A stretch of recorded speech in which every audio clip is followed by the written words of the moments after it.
Já, komið þið sæl. Ég núna á leiðinni frá Akureyri, staddur á Reykjanesbrautinni. Dagsetningin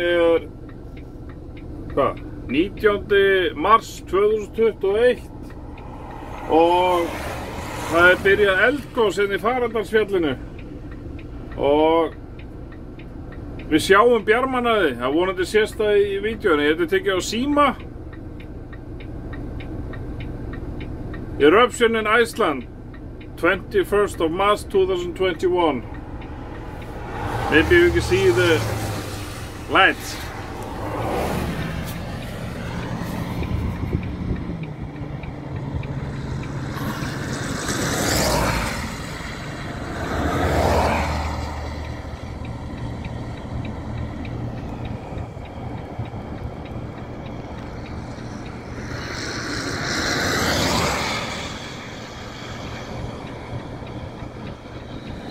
Ég svolítið langt í burtu.